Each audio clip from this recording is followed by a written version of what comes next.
Bonjour. Figurez-vous que j'ai failli passer à côté de quelque chose d'extraordinaire. L'an dernier, je suis allée faire une conférence dans le Jura, mais à l'origine, je pensais la faire par Zoom. En réalité, le Jura étant un endroit auquel je suis très attachée parce que j'ai grandi à Dole, dans le Jura, pendant plusieurs années, à l'adolescence, où j'ai appris beaucoup, beaucoup de choses.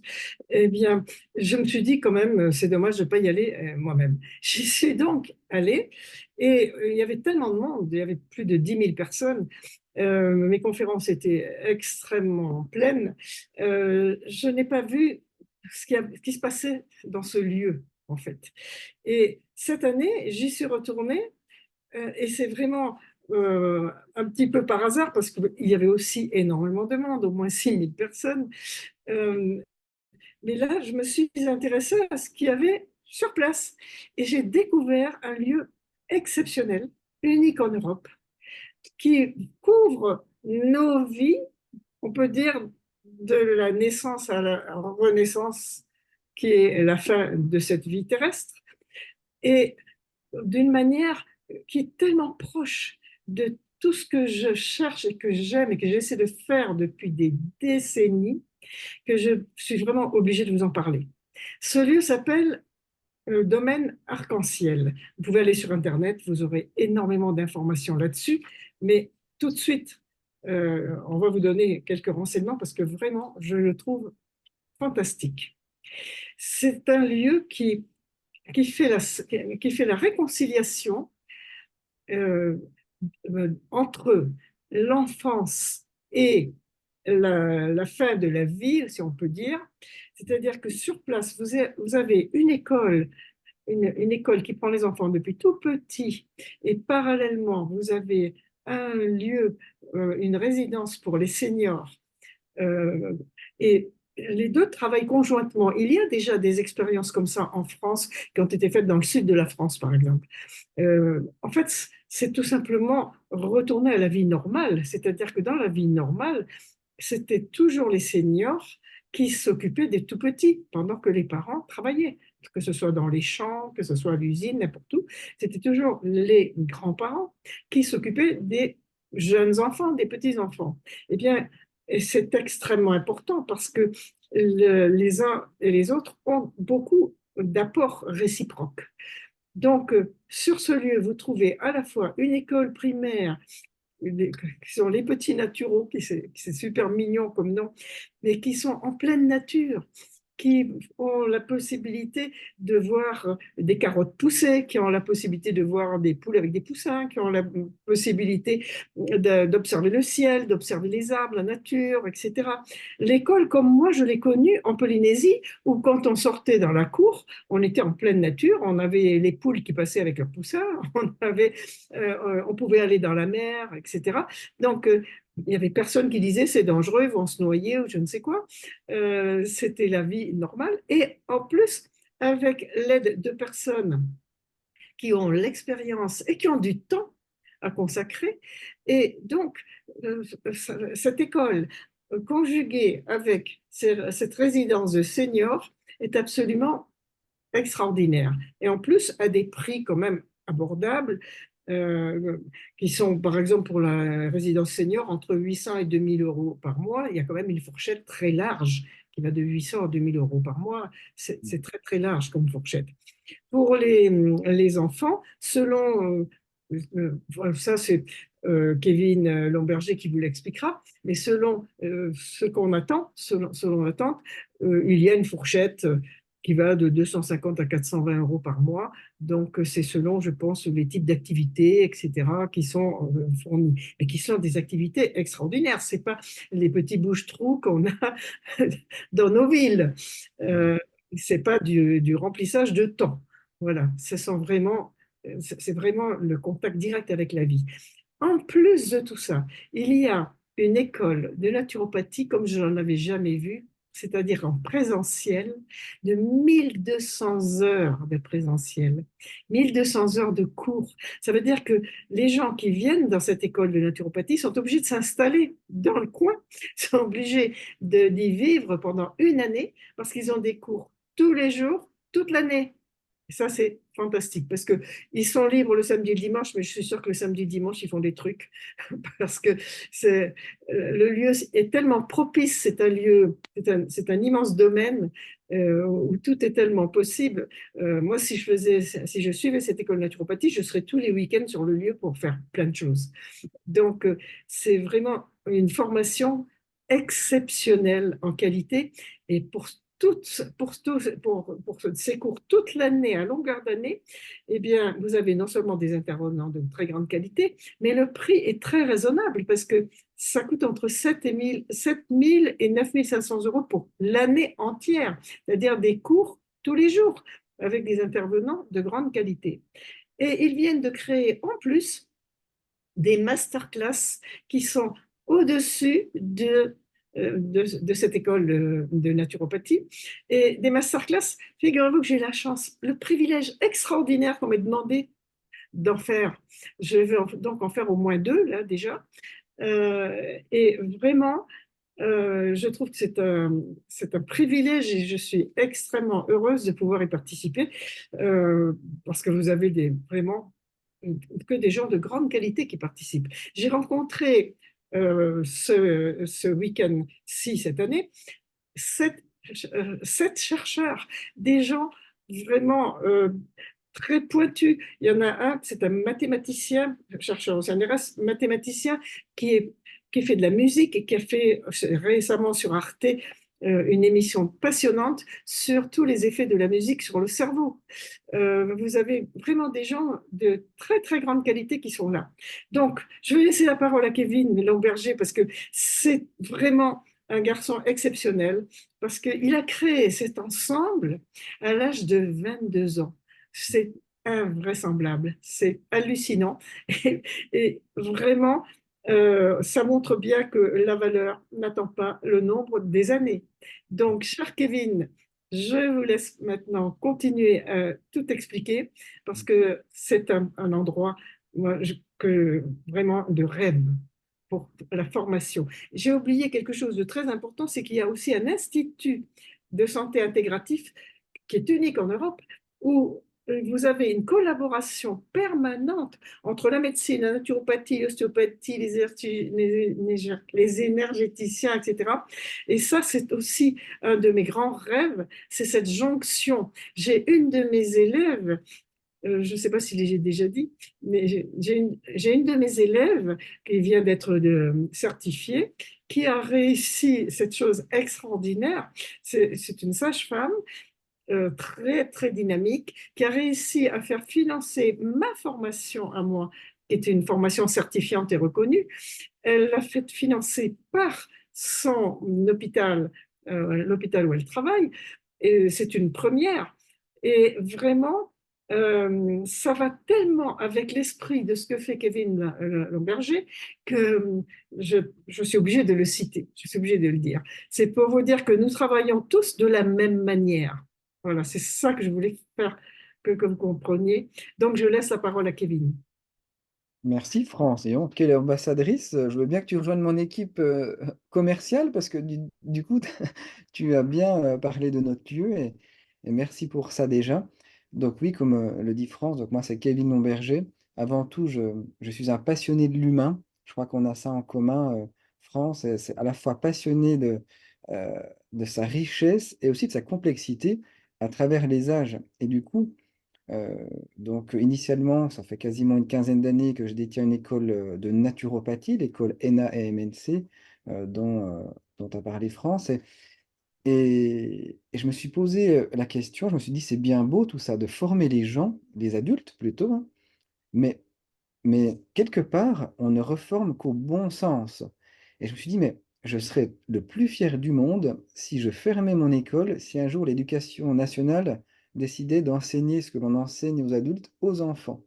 Et du coup, euh, je suis parti aussi du principe que quand même toute notre vie pour nos seniors qui ont travaillé, certains beaucoup, qui se sont donnés beaucoup, eh bien, ils sont un peu les oubliés de notre état actuel.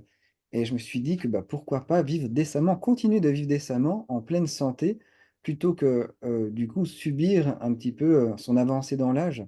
Et puis, du coup, ben, on voit bien France, toi, tu prends ta vie en pleine main, tu as plus la forme que certains jeunes autres de 35 ans parce que tu l'as décidé, et aussi, voilà, parce que tu as plein de connaissances et tu as un lieu sympa et cetera et tu as su te créer ton cocon. Mais certains ont besoin aussi de rejoindre parfois des communautés, des lieux pour se sentir un petit peu rassurés et je pense qu'on offre cela à ces personnes-là.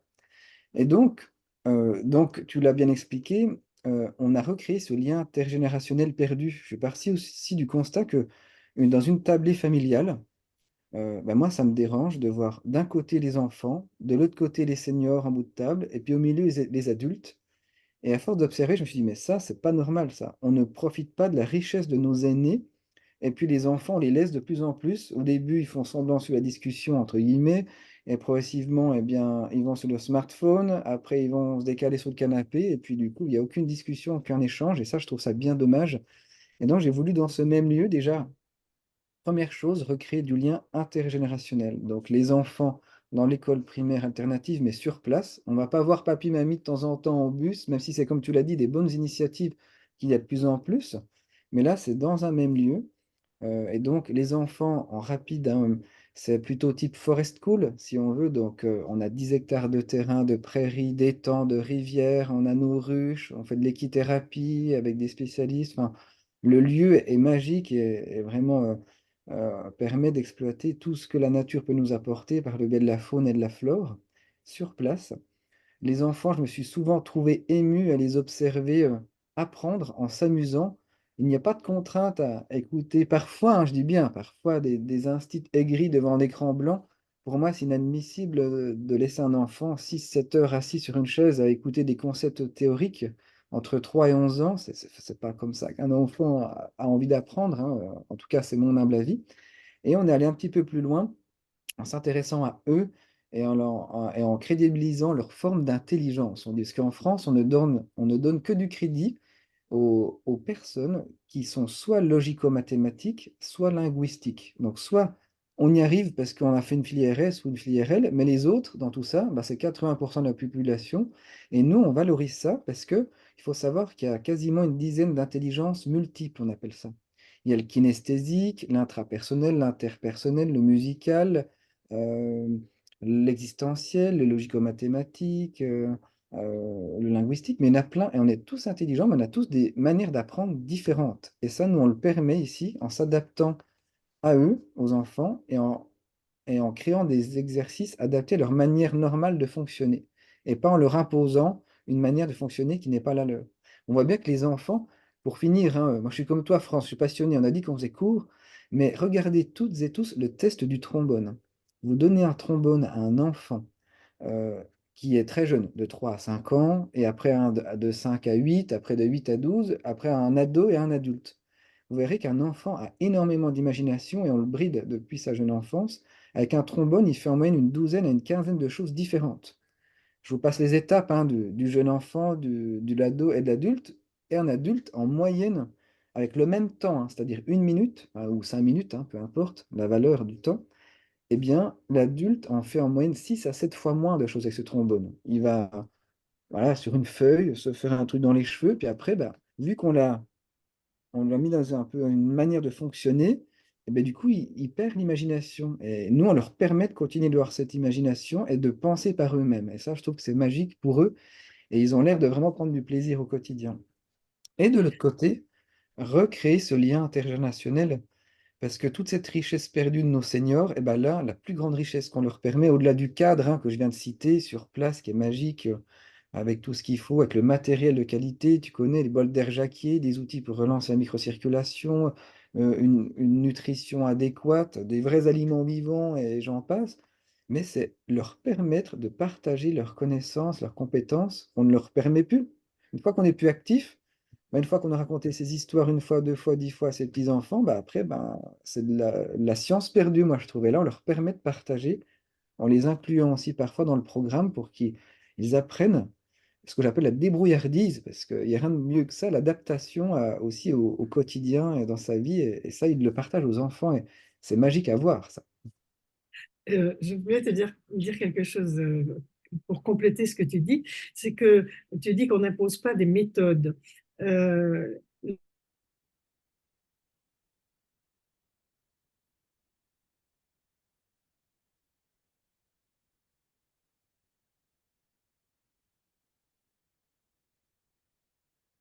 divisé. Et d'ailleurs, Piaget écrivait que l'enfant a ses propres mécanismes de comptage. Et il disait qu'il ne fallait pas montrer à un enfant comment additionner, soustraire, etc. Il disait qu'il fallait euh, faire l'opération devant lui, comme ça, mais le laisser utiliser ses propres mécanismes et que si on essayait de lui en imposer, eh bien, on le perturbait complètement dans son propre mécanisme.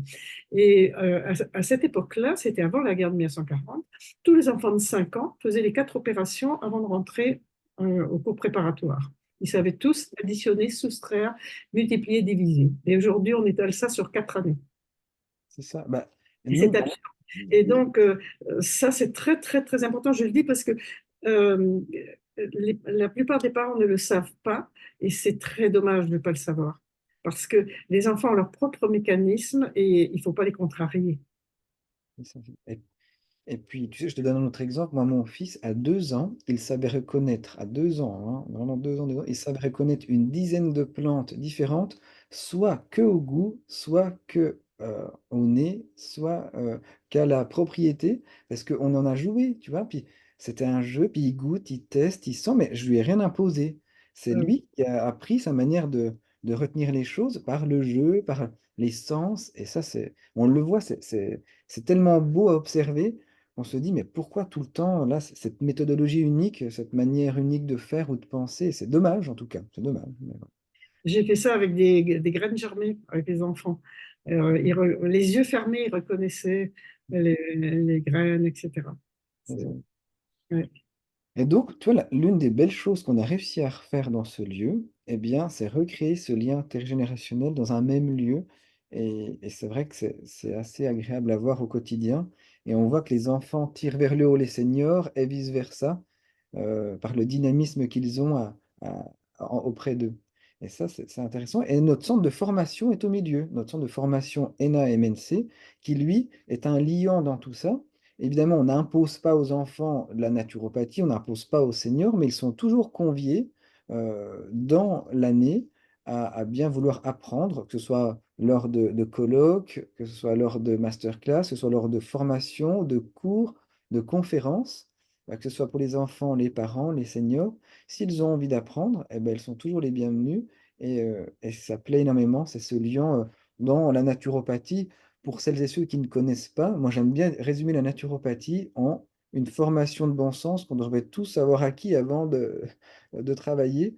Alors c'est apprendre à mieux manger, à mieux dormir, à, à mieux prendre soin de soi au quotidien quand il y a des contraintes, que ce soit des problématiques, des pathologies, de la gestion du stress, des problèmes environnementaux.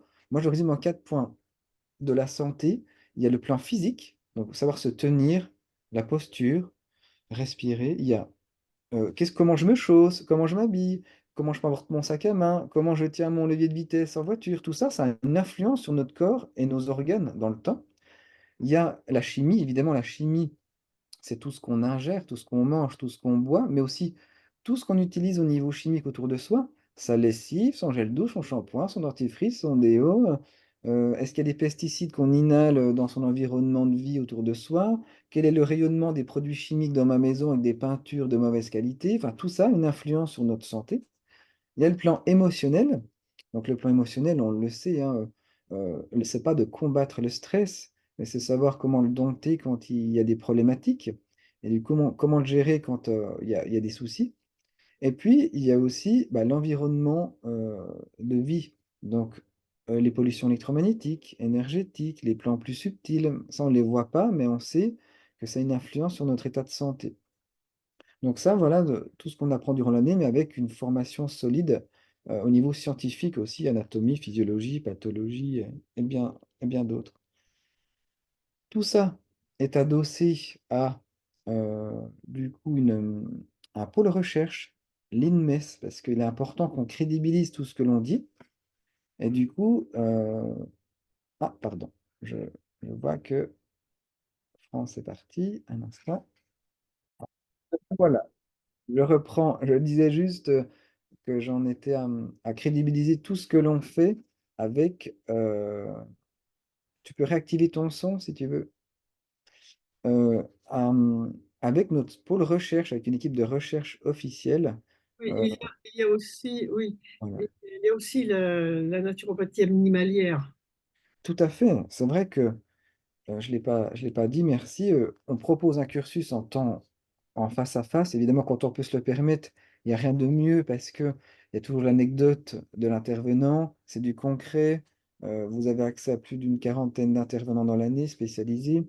Et du coup, vous avez une interaction autre et la pratique sur le terrain direct, hein, en phyto et j'en passe.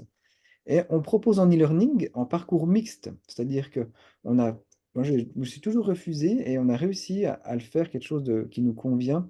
Euh, c'est de faire une formation où les personnes au niveau théorique peuvent apprendre chez eux, en soutien avec des Zooms justement, avec un intervenant parfois, mais aussi venir au moins 2 fois 2 semaines, donc 4 semaines dans l'année, pour leur pratique. Parce que tu vois, malgré tout, du 100% distanciel, c'est comme si un médecin se formait en distanciel, c'est pas possible. À un moment donné, la pratique manuelle, l'observation, l'olfactothérapie, tu peux difficilement l'apprendre à distance. Et donc, on peut suivre un cursus en parcours mixte e-learning plus pratique. Et tu viens de le dire, on était les premiers en France à créer le cursus de naturopathie animalière. Parce que sous la même base que le parcours mixte pour humains. Et du coup, ça, c'est une réelle avancée puisque on était les premiers, oui, mais aussi on sait que les gens qui aiment les animaux, il y en a beaucoup, eh bien, ils pensent parfois bien faire, mais ils n'ont pas les connaissances, compétences suffisantes pour faire que leur animal aille encore mieux. Je te donne juste un exemple, le chat. Combien font l'erreur d'acheter des croquettes, hein, sèches, on dit, qui sont bourrées de glucides, alors que c'est tout simple, mais rien qu'un un chat, c'est un carnivore. Du coup, pourquoi lui donner des glucides? On lui flingue les reins, il devient obèse, il a des problèmes de santé. Et donc, tu vois, rien que ça, en apprenant des bases, hein, évidemment, sur pareil, quasi 1200 heures de formation sur une année, chien, chat, chevaux, et ben, on ressort vraiment avec un vrai niveau de naturopathie animalière. Oui, tout à fait. Donc ça, c'est l'ENA-MNC qui chapeaute cela. Voilà. Ah, ça recoupe un petit peu. Ton visage est figé, on t'entend pas. Et donc voilà, ce lien intergénérationnel et ce centre de formation au centre. Et puis, le deuxième tour de force qu'on a réussi à faire en une seule année, donc on s'est attaqué à la formation, le lien intergénérationnel, c'est aussi euh, de recréer du lien entre la santé dite allopathique et la santé dite plutôt de bien-être, si je puis dire. Et donc, on a réussi dans un seul et même lieu, notre Institut 3i, institut interdisciplinaire intégré, donc intégré, c'est-à-dire que la personne est intégrée dans son parcours de santé, eh bien, on arrive à faire collaborer un médecin avec un naturopathe, un ostéopathe avec un énergéticien. Et comme je disais tout à l'heure, on agit sur tous les plans. On agit sur le plan à la fois scientifique, physique, mécanique, mais chimique, donc toute la chimie du corps, tout ce que j'ai dit tout à l'heure, mais en plus, grâce aux médecins, euh, bah, médicaments et autres molécules chimiques, et aussi bah, le plan plus subtil, environnemental. Oui, si je travaille tout le temps devant mon ordi, entre mon iPhone, mon iPad, et que j'ai du mal à dormir, on a envie de dire, bah, tu m'étonnes, si on a un peu de bon sens, mais ça se quantifie et on peut observer si votre problème vient de là, par exemple. Et du coup, bah, évidemment, sur le bien-être aussi dans sa globalité, est-ce que je prends du plaisir au quotidien ou quoi, bah, tout ça, on arrive à l'évaluer sous forme de rendez-vous dans l'institut. Ça peut être des rendez-vous courts, voilà, d'une journée, vous êtes pris en charge par l'équipe interdisciplinaire, ou carrément en cure pour se remettre vraiment sur le bon chemin, si je puis dire, par rapport à votre problème de santé, de pathologie ou autre. Et donc, tout ça est fait dans notre institut, l'Institut 3i. Voilà, donc, un jour, 2 jours ou carrément une semaine en séjour et on prend tout en charge. Une alimentation adéquate, bien sûr, un lieu avec beaucoup d'activités en plus de votre parcours que vous allez pouvoir faire auprès de nos professionnels de santé. Donc, ça paraît assez simple et cohérent et évident ce que je dis là, mais ça, c'est vraiment l'institut qui est unique en Europe, pour pas dire plus encore. Euh, Et donc, pour finir, tu l'as dit en intro, donc je me permets de finir là-dessus. euh, on a aussi un lieu d'événement. Donc ce lieu, c'est celui qui a porté, par exemple, le congrès, un congrès qu'on fait en général de manière annuelle depuis maintenant 5 ans. On a déjà reçu en ligne, là, c'est sur YouTube, plusieurs personnes. Donc on a fait un premier congrès avec 25 000 personnes, puis 22, et en distanciel, et en présentiel depuis peu, comme l'a dit France, 9 000, et 6 000, 7 000 plus récemment. On aime pouvoir donner la parole aux gens et c'est pas à nous d'imposer ce que l'on pense. Les gens prennent ce qu'ils ont à prendre et on fait venir beaucoup de professionnels de renom, dont tels que, voilà, que France, professeur Joyeux, Perronne, et bien d'autres, dans ce genre de colloque. Et on peut organiser aussi des événements. Voilà, on a cette chance-là de pouvoir organiser des événements, si vous en souhaitez, chez nous ou dans vos régions, parce on a un bon fonctionnement, si je puis dire, et un bon carnet d'adresses. Je pense que je ne peux que vous encourager vraiment à découvrir ce domaine arc-en-ciel. Et je suis d'autant plus intéressée que moi-même, je fais une masterclass la dernière semaine du mois d'août. Ce sera sur le cerveau.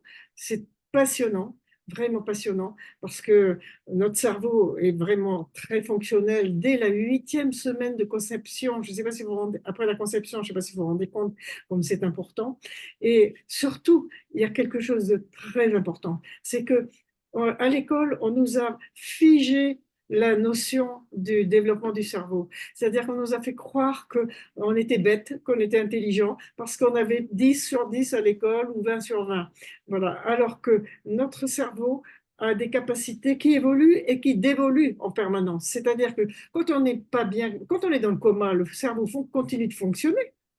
La plupart des gens ne le savent pas, mais le cerveau euh, peut avoir été très mauvais en fonctionnement pendant toute l'enfance et la jeunesse parce qu'on a eu une enfance, une jeunesse où on n'a pas été bien nourri, où on n'a pas été très aimé, où on a eu des problèmes. Et on peut devenir super intelligent tout d'un coup à 60 ans ou 70 ans.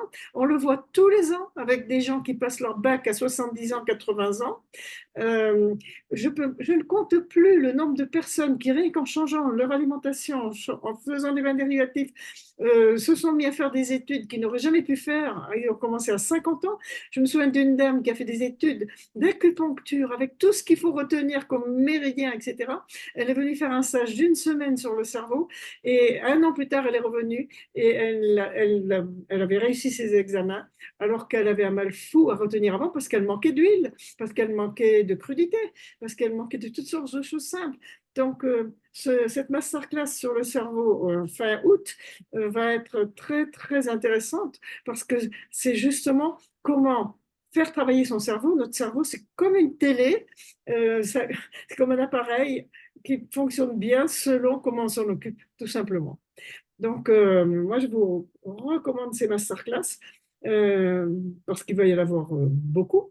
Et celle du mois d'août, moi, je vous conseille vraiment, vraiment d'en profiter parce que ça vous fera démarrer l'année qui suit en confiance. Vous allez vous rendre compte que tout ce qu'on a pu vous dire sur vos capacités est complètement obsolète. Ça dépend vraiment de notre état de santé.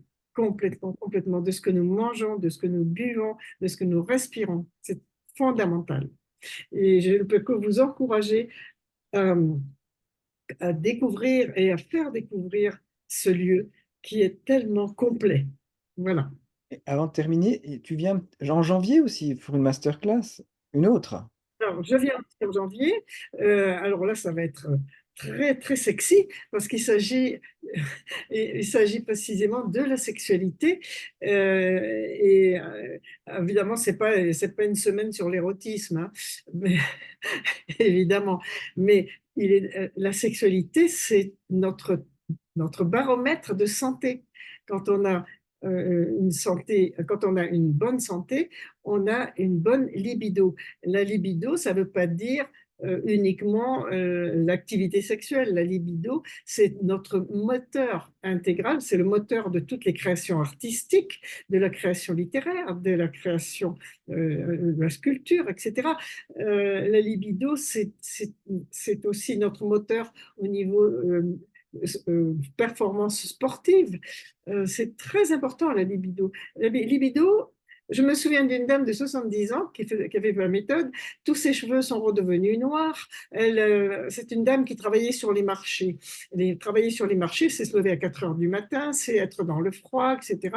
Donc, elle avait fait ma méthode pour tenir le coup parce qu'elle avait besoin de travailler et elle ne pouvait faire que des marchés. Et au bout de 2 ans de ma méthode, où ses cheveux étaient redevenus noirs, elle était obligée de couper toute la partie blanche, sinon ça devenait ridicule. Elle me dit, je ne sais pas si c'est normal à mon âge, mais j'ai des envies. Et je rigolais. Je lui ai dit, madame, c'est un signe de bonne santé. Je lui ai dit, vous reste à trouver le monsieur qui va avec, peut-être. Mais en tout cas, c'est un signe de vitalité. Ça veut dire que vous avez retrouvé toute votre énergie. Et ça, c'est extraordinaire. Et elle m'a dit, c'est vrai que j'ai retrouvé une énergie que je n'avais pas depuis au moins 20 ans. Voilà. Donc, vous voyez que la sexualité, c'est pas forcément aller faire l'amour avec toute la planète, c'est tout simplement être en bonne santé. C'est un facteur de bonne santé. Voilà. Oui, C'est et ça. et tu vas l'expliquer évidemment sur plein de plans scientifiques, mécaniques, Ouais, hormonales, évidemment. voilà. Évidemment, parce que c'est extrêmement complexe. D'ailleurs, l'INSERM, qui a beaucoup travaillé là-dessus, dit que, ils écrivent sous la plume du docteur Jean-Marie Bourg, que la sexualité chez l'être humain, n'en déplaise à la ménopause et à l'andropause, ne peut que croître et embellir dû sur nos vives 130 ans. Car elle ne dépend que du bon fonctionnement du corps, du bon fonctionnement de l'hypophyse et du fait d'être amoureux, bien sûr. Mais être amoureux, là aussi, c'est une notion. Il y a des gens qui n'arrivent pas à détacher ça de choses matérielles, mais déjà, on peut tomber amoureux 10 000 fois de la même personne, parce que si on la regarde vraiment, elle évolue tous les jours, elle change tout le temps, et donc on peut déjà tomber amoureux 10 000 fois de la même personne. Mais en plus, tomber amoureux chez un être humain est quelque chose aussi de psychologique. On peut avoir les mêmes types de sensations devant un beau spectacle de la nature, devant un magnifique spectacle créé par un être humain, devant un tableau magnifique qui n'est pas forcément érotique. Euh, Tomber amoureux, c'est une révolution intérieure qui réveille toutes nos sensations et nos émotions et qui, à chaque fois, régénère notre cerveau. C'est très important. À chaque fois que nous tombons amoureux de quelque chose, par exemple, je tombe amoureux d'un endroit où j'ai envie de m'installer, ou je tombe amoureux de mon jardin, parce que tout ça va ensemble, eh bien, ça va révolutionner mon cerveau qui va être obligé de s'adapter à cette nouvelle chose. C'est-à-dire, si je tombe amoureux du jardinage, eh bien, je vais me mettre à devenir inventif, je vais consacrer énormément d'énergie à mon jardinage qui, lui, va m'apporter énormément en échange. Tomber amoureux, ça veut dire tomber en amour, la façon de le dire des Canadiens est un peu plus explicite, c'est tomber en amour de quelque chose qui vous oblige à vous adapter à cette chose que vous êtes mis à aimer. C'est ça que ça veut dire en réalité. Et c'est ça qui est très intéressant parce que cette obligation d'adaptation du cerveau le régénère complètement. Bah, j'adore ce que tu viens de dire là, parce que, et puis après, tu vois, on aurait déjà envie que tu commences. Alors, je ne vais pas trop te relancer, parce que sinon, on va commencer maintenant. Mais ce que tu viens de dire là, eh ben, tu as mis des mots sur des choses que j'essaie d'appliquer dans mon quotidien aussi. C'est que, en fait, forcer son cerveau, entre guillemets, naturellement à s'adapter, eh bien, on prend du plaisir au quotidien, même dans ce qui paraît des contraintes initialement, eh bien, on y prend du plaisir parce que du coup, on évolue, en fait. On avance, Bien sûr. on ne stagne pas dans sa zone de confort. Et en Ouais. fait, beaucoup aiment leur zone de confort parce qu'on la connaît et on n'aime pas l'inconnu. À notre Mais ça, époque, j'ai l'impression que les gens n'aiment pas l'inconnu, mais moi, j'aime que l'inconnu. non, mais Je- ça, c'est la base de développement du cerveau. Le cerveau a très peur et déteste ce qu'il ne connaît pas. Il déteste. au niveau alimentaire, par exemple, il lui faut en moyenne goûter 8 fois quelque chose avant de l'aimer. C'est pour ça que les parents qui font goûter quelque chose à un bébé une fois, 2 fois, 3 fois, le bébé crache et rejette, disent il n'aime pas. Non, mais ça suffit pas. Il faut faire ça 8 fois au moins avant que le cerveau aime. Et le cerveau déteste tout ce qu'il ne connaît pas. Mais il meurt quand on ne lui fait pas connaître des nouvelles choses. C'est-à-dire que la condition de survie et de développement du cerveau, c'est de se faire peur et de découvrir des choses de s'obliger à s'adapter à des choses qu'il ne connaît pas. C'est pour ça qu'il ne faut pas hésiter à bousculer tous les gens qui sont un peu dans la routine. Tous les grands spécialistes du cerveau sont formels là-dessus. Quand on leur demande quel est le plus grand danger pour le cerveau, ils répondent la routine, c'est-à-dire faire tous les jours la même chose, les choses qui ne contrarient pas le cerveau. Ils tous le disent. Si vous voulez maintenir un cerveau en bon état à 70 ans, 80 ans, apprenez des langues étrangères. Ça vous c'est pas drôle, c'est dur, ça demande des efforts, mais ça vous fait rentrer dans des cultures. Par exemple, sachez que si vous apprenez le basque, bon, le basque, c'est un truc que personne ne parle, très peu de gens parlent le basque. Mais quand on parle le basque, eh bien, on change de mentalité, tout simplement parce que les objets sont inanimés en basque. On ne peut pas dire qu'un couteau tombe quand on est basque. Quelque chose fait tomber le couteau. Vous imaginez pour un petit basque de rentrer à l'école française et qui doit écrire le livre est tombé. Il ne peut pas l'écrire parce que dans sa perception de la vie, un livre ne peut pas tomber. Quelque chose fait tomber le livre. Euh, Étudier des langues, c'est rentrer dans une nouvelle culture. Si vous n'avez pas envie d'étudier de langue, apprenez un instrument de musique, notamment un instrument comme le piano où les notes sont déjà toutes faites. Moi, je fais du violon.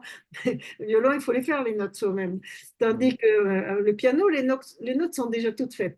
Et bien, vous avez les deux cerveaux qui travaillent en même temps. Même si vous ne devenez jamais concertiste, ça n'a aucune importance, mais apprenez un instrument, parce que apprendre un instrument, ça demande un effort physique, un effort mental, un effort émotionnel. Et c'est très, très enrichissant pour le cerveau. Chaque fois, goûtez des choses que vous ne connaissez pas.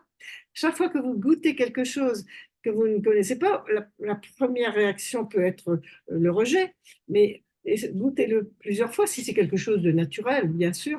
Il y a, par exemple, une dame récemment me disait, ah, j'aime pas la papaye. Ah bon, tu en as déjà mangé? Ben oui, j'étais à Tahiti, j'en ai mangé, j'ai pas du tout aimé. Ben, je dis, tu l'as goûté combien de fois? Oh ben une fois, ben suffit, moi. Ah ben non, une fois ne suffit pas, justement, parce que au fur et à mesure qu'on goûte, le cerveau analyse et il voit tous les bienfaits qu'il y a dedans et il se met à vous faire aimer précisément. C'est ça qui est intéressant. Donc, elle n'avait goûté qu'une fois. Quand on ne goûte qu'une fois, on ne peut pas savoir. C'est très, très important. Et pareil, quand on goûte le piano qu'une fois, ben, on ne peut pas savoir. Quand on goûte une langue étrangère qu'une fois, on ne peut pas savoir non plus. C'est la même chose. Or, le cerveau, pour pouvoir développer des connexions, parce que c'est le développement des connexions qui est important, eh bien, il a besoin de se faire peur. C'est comme ça. Mais alors, pour finir, est-ce que c'est pareil avec le bon vin? Parce que si je goûte 8 fois du bon vin, à la fin, c'est sûr que je vais l'aimer, mais je vais mal finir. Ah, alors le vin, Non, il non. contient de l'alcool. Oui, c'est pas... non, mais je te charrie, bien sûr. Je fais exprès Sans pour pas... problème. C'est le problème du vin. Le vin avant était réservé aux initiés et aux hommes. Les femmes ne buvaient pas de vin parce que les femmes n'ont pas la capacité de détruire l'alcool. Les hommes peuvent détruire l'alcool en 1 heure parce que traditionnellement, ce sont les hommes qui buvaient de l'alcool. Euh, alors, il y a des femmes qui me disent, oui, je suis l'égal de l'homme. Non, non, on n'est pas l'égal de l'homme, on n'est pas identique. On peut être égaux en droit, ça, oui, ça c'est normal, mais on n'est pas identique, on n'est pas fait de la même façon. Et dans aucun pays, les femmes n'ont jamais bu d'alcool. C'est quelque chose de très récent que les femmes boivent de l'alcool. Et ça leur fait un mal fou. C'est terrible pour les femmes. Et les hommes ne doivent pas en boire tous les jours, tous les matins non plus. Ça peut être... Alors, une femme, moi, je conseille d'abord être sûre qu'elle n'attend pas un bébé. Mhm. Et la deuxième chose, elle peut boire une petite gorgée dans le verre de son homme pour le plaisir. Moi, c'est ce que je fais quand, pour le mariage de mes enfants, pour des choses comme ça, pour les fêtes. J'en prends une toute petite gorgée et je peux vous dire que j'en garde la saveur jusqu'à aujourd'hui. Des années après, rien qu'en y pensant, j'ai le plaisir de cette petite gorgée que j'ai gardée longtemps en bouche. Je me suis régalée et je ne me suis pas abîmée. Mhm. Donc, Mais là, je tout te est une charrie. question de mesure. Et d'ailleurs, sur une table française bien servie, il y a un très grand verre pour l'eau et il y a un petit verre pour le vin. Parce qu'on ne se désaltère jamais avec le vin, on se désaltère avec l'eau et on goûte le vin après. Et j'ai un grand-père qui était vigneron et il avait un foudre, c'est-à-dire une seule grosse barrique. J'en parle dans mon livre qui sort le 10 juillet d'ailleurs, de cette chose-là. J'ai un livre qui sort le 10 juillet. Eh bien, ce grand-père avait un foudre, il vendait tout son vin, il ne gardait qu'une bouteille pour Noël et une pour Pâques. Mhm. Mon grand-père et ma grand-mère ne buvaient du vin que le jour de Noël et le jour de Pâques. C'est Mhm. tout. Ils n'avaient pas du tout, ils n'en buvaient pas tous les jours. Et les gens normaux n'en buvaient pas tous les jours. Il y a que ceux qui, peut-être les très riches, j'en sais rien, mais enfin, en tout cas, les gens normaux ne buvaient pas tous les jours. Et ce livre-là sort le 10 juillet. Mhm. Et je parle justement de ce grand-père qui n'en buvait qu'une bouteille, enfin, deux bouteilles par an. Vous voyez. Donc, euh, en fait, en France en particulier, et puis ça a déteint sur beaucoup d'autres pays, on a voulu faire la fête d'un mariage tous les jours, toute l'année. Mhm. Et c'est comme ça que, par exemple, le saumon, moi, quand j'étais enfant, c'était un Pâques et à Noël. Et bien maintenant, on le veut tous les jours dans son sandwich. Mhm. Et du coup, surproduction, etc. Et mauvaise alimentation. Le poulet, on mangeait un poulet par semaine dans la famille, partagé par 20 personnes. Il y avait 10 ou 12 enfants, il y avait les grands-parents, il y avait les oncles et tantes. Tout le monde était là, on partageait le poulet, chacun avait un petit bout, comme aujourd'hui en Chine, comme aujourd'hui en Inde, comme aujourd'hui en Amérique latine. C'est comme ça dans toutes les familles. Et puis après, on gardait la carcasse et tout ça, on faisait bouillir pendant 1 heure et demie sur le coin du fourneau. Et puis, on gardait le liquide qui contenait toutes les protéines pour faire cuire dans la semaine les légumes, les pâtes, le riz, etc. Voilà. Moi, j'ai vu ça, j'ai vu vivre comme ça en Espagne en 1970. Les gens vivaient comme ça. Ils Mhm. faisaient ce qu'on appelait le bouillon, le caldo, Mhm. soit avec des têtes de poisson, soit des têtes et les arêtes des poissons. Une fois dans la semaine, ils mangeaient un poisson chacun, mais après, c'était le bouillon. Ça, Donc, très riche en glucosamine hein, pour les os, hein, la oui, chondroïtine.